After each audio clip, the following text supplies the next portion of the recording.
Good day and welcome to our lecture on nonverbal communication.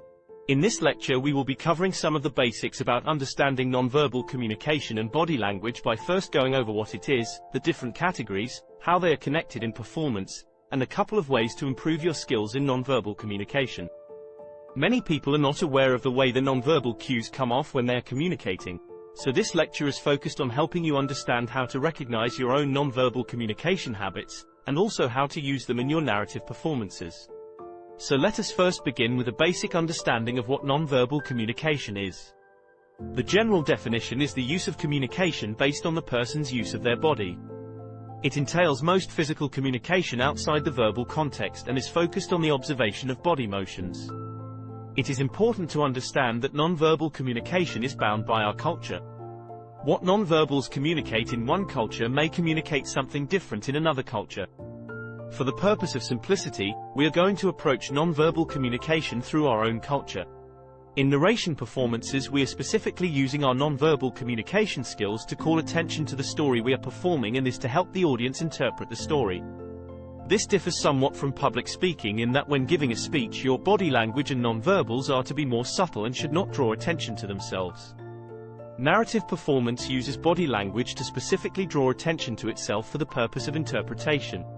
Nonverbal communication therefore serves 6 main functions. First, it functions as a means of complementing, which is the practice of combining one's verbal communication with their nonverbals to complement or emphasize meaning. For example, when giving a presentation, many people tend to use basic hand gestures which seem to flow with the presentation or performance. The hand gestures themselves do not really stand for any particular thing, but they complement what is being said by going with the flow of the presenter. The second function is contradicting. This is observed when your nonverbals contradict your verbal message. This can be done both on purpose or by accident. For example, you may state that you are not nervous, yet still portray forms of nervousness by way of your nonverbal cues. Or perhaps if someone desires to be humorous and display a form of sarcasm, they may say one thing while obviously indicating the opposite through their body language, making it obvious in order to display their sarcasm. The third function is what we call accenting.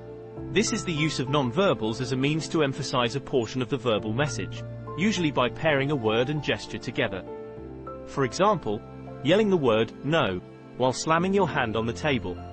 Next is what is known as repeating. This is the use of nonverbals repeating the actual verbal message. The most notable example would be shaking your head up and down while saying "yes," or by shaking your head back and forth while saying "no." The fifth function is regulating. This is the observance of feedback from another in order to maintain the flow of a message. This can be seen when a speaker reacts or adjusts their message when they observe the nonverbal feedback of the audience. And lastly, we have substituting, which is the function of using nonverbal cues to replace the verbal message, usually by the use of emblems. For example, instead of verbally saying "hello," you would substitute it by waving your hand. Now that we have covered a basic understanding of nonverbal communication as well as the main functions, let us begin to explain the main categories involved with it. The first category we will begin with is called haptics. This is the study of communication by touch. We tend to use haptics as a means of communication on a daily basis. For example, when we greet people, show affection, display accomplishments, or when we try to control a situation. The understanding of touch and what it communicates is often perceived by 3 factors: duration, frequency, and intensity. By duration we mean the length of time the touch is implemented. By frequency we mean how often touch happens. And by intensity we mean the amount of pressure applied. These different factors influence the perception of communicating through touch. Our next category is known as chronemics. This is communication through facial expressions, eye behavior, and gestures. First, let's observe facial expressions. Facial expressions tend to communicate our emotional states, and often are portrayed in what is known as sadfish. Sadfish is an acronym for the 7 main emotions which facial expressions communicate. They are surprise, anger, disgust, fear, interest, sadness, and happiness. Second, we have communication through eye behavior, also known as oculesics. The main thing we observe when communicating through eye behavior is the type of gazing and the amount of time it is done. The timing affects the meaning and the interpretation of eye behavior. For example, Looking down or away may communicate nervousness, while staring at someone from a distance may communicate romantic interest. The third characteristic of kinesics are gestures, which is the use of hand movements and emblems to illustrate messages. The next category of nonverbal communication is vocalics. It is important to understand that vocalics and verbal are not the same thing. When we refer to verbal communication, we are specifically referring to the actual words and message in the communication process. However, when we refer to vocalics, we are referring to the use of vocals which influence the verbal message. Vocalics has the largest number of characteristics in regard to nonverbal communication, because it covers volume, pitch, rate, pauses, vocal variety, pronunciation, articulation, and vocal quality. We have covered this more in detail in the last lecture. Moving on to our next category, we have proxemics. This is communication through space and distance. There are 4 generally accepted forms of proxemic communication. First, there is intimate space, which refers to 0 to 18 inches between people. We tend to use this distance for intimate or close relationships. Second, we have personal space, which is 18 inches to 4 feet. In this distance we often decrease forms of intimacy and usually reserve this distance for family or friends. Third is social distance, which refers to 4 feet to 12 feet. This distance is often used with acquaintances or people we may be familiar with. And lastly, there is public distance, which is 12 feet to 25 feet, often used in our public interactions. Our next category is known as olfactics. This refers to communication through smell or scent. Different scents may communicate different things, and we can use smells as a way to attract, cover, or repel.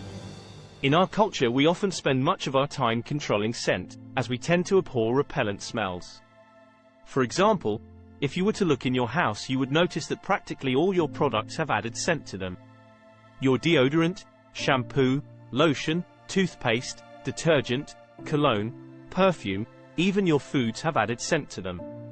It is a major part of our culture to control scent, and we often make an effort to cover up organic smells. Artifacts serve as another category for nonverbal communication.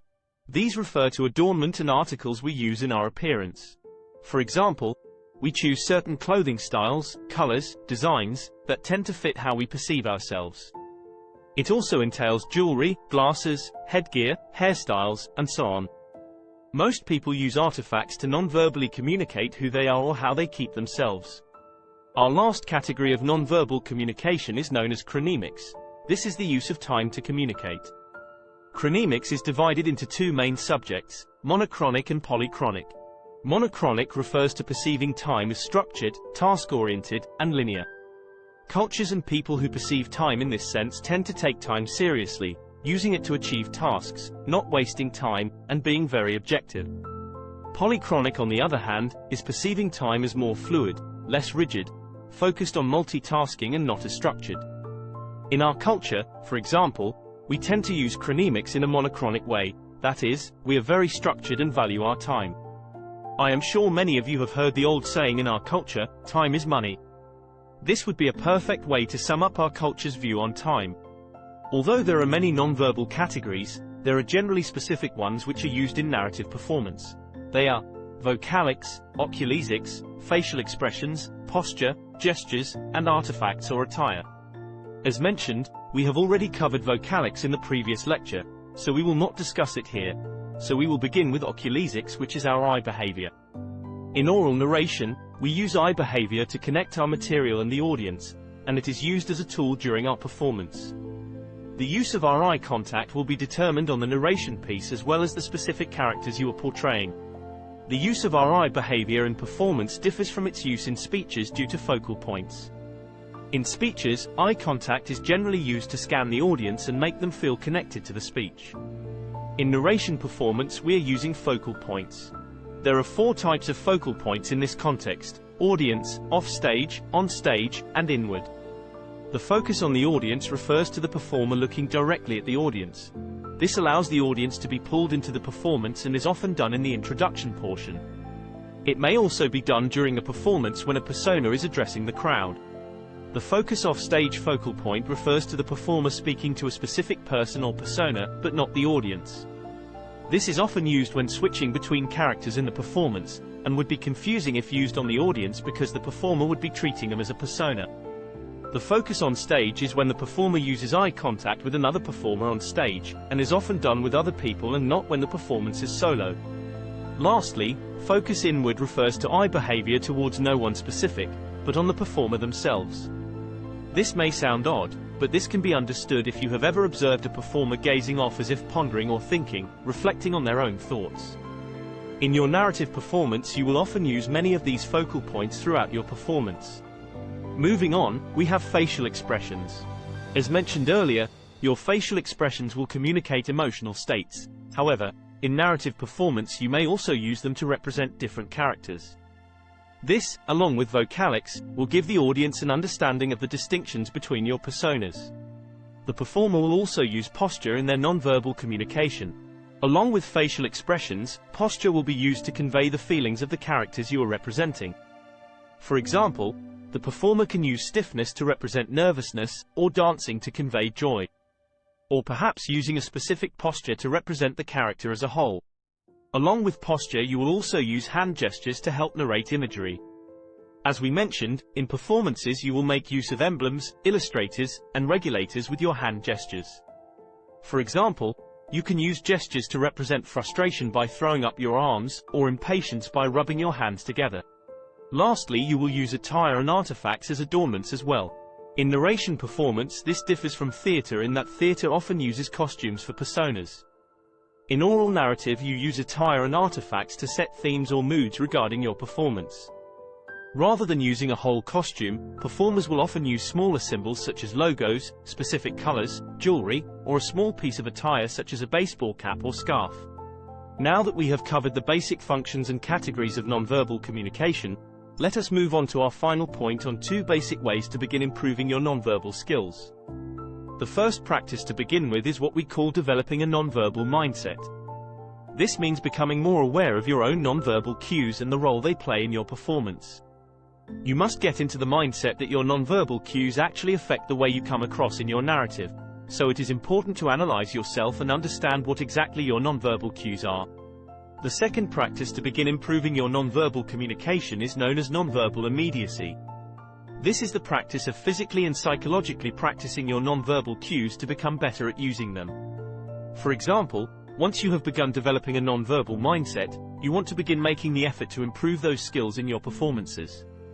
A good habit is to begin recording your practices and observe your eye contact, gestures, vocalics, and so on.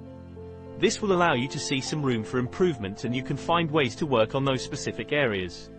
For example, while I was in college, I had a great group communication professor whom I learned some great communication skills from. One of the best exercises she had us practice was to read out loud every day for approximately 10 to 20 minutes.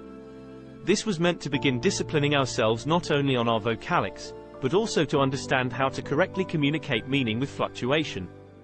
This exercise changed my expressive style and affected the way I give speeches and lectures. And it is an exercise I practice to this day, over 10 years after that class ended. So that brings us to the close of your lecture over nonverbal communication. Remember, your nonverbal communication carries 6 main functions, and 7 main categories. The goal is to understand how each of those categories plays a role in our performances, making it our goal to improve those skills by observing our weaknesses and homing in on our strengths.